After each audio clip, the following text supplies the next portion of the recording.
Yo, what's up, listeners? Welcome back to English Up Podcast.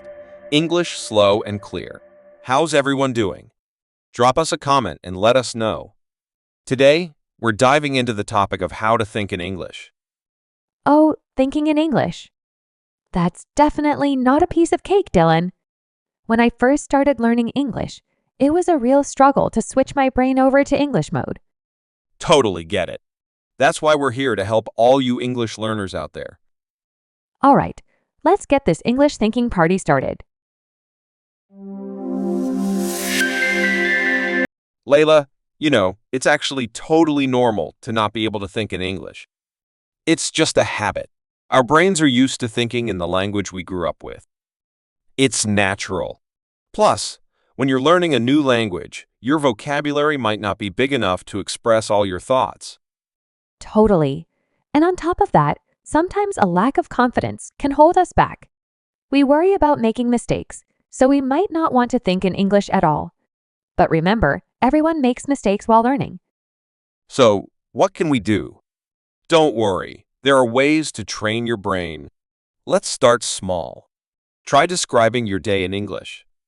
Start simple. Try listing your daily tasks in English, like wake up, eat breakfast, or go to work. That's exactly what I did when I first started trying to think in English. So, listeners, start with small steps.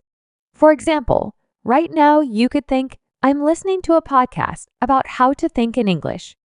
Yeah, listeners could think, I'm watching the English Up podcast on YouTube, or I'm listening to an English podcast about how to think in English. Even talking to yourself in English is super helpful. Narrate your actions by saying, I'm putting on my shoes, or I'm opening the door. The more you practice, the more natural it will feel. The other key is building your vocab, right? The more words you know, the easier it is to think in English. There are tons of ways to learn new words, flashcards, apps, or even just writing them down and using them in sentences. Exactly. That means looking at your flashcards over and over, but not all at once. Space them out a bit. It helps you remember them better. You can find a ton of info about that online. It's a game changer. It's important to start small and gradually build your word list. Try incorporating new words into your daily speech. If you do this consistently, you'll find yourself thinking in English more and more. It will become second nature. Do you think confidence is key to learning English? Yes, confidence helps. When you feel good about your English, you're more likely to use it in your head. This makes it easier to think in English over time.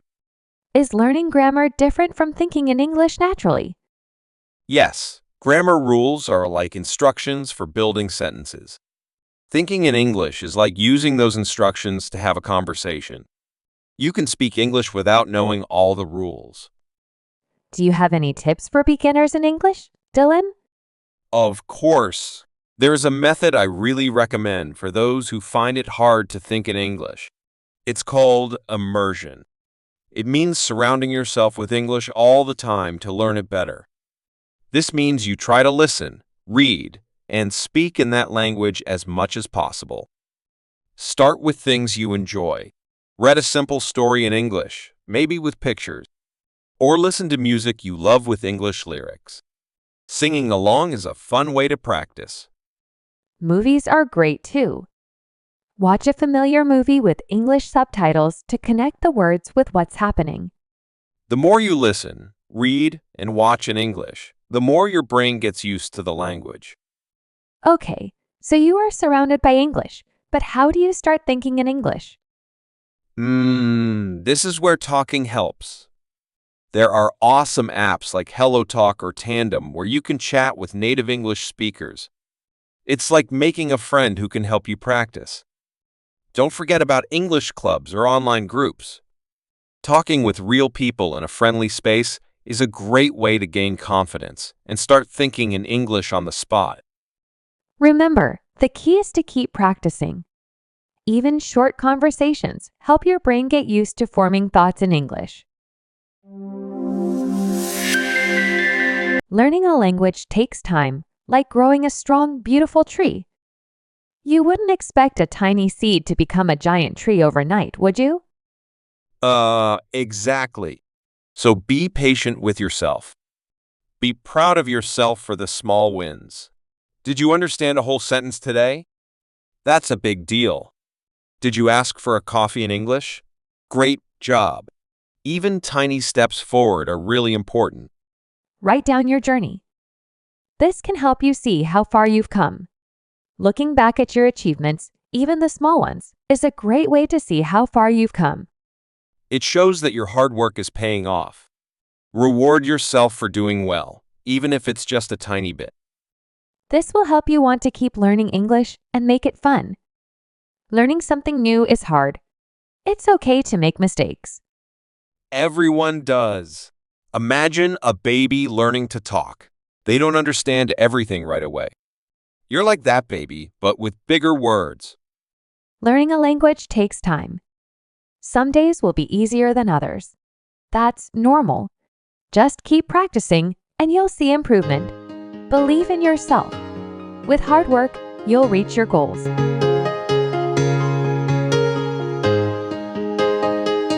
Does translating everything in your head from your native language to English slow you down? Why? It's like having two conversations, one in your head and one in English. The more you practice English, the less translating you'll need to do, and speaking will feel faster.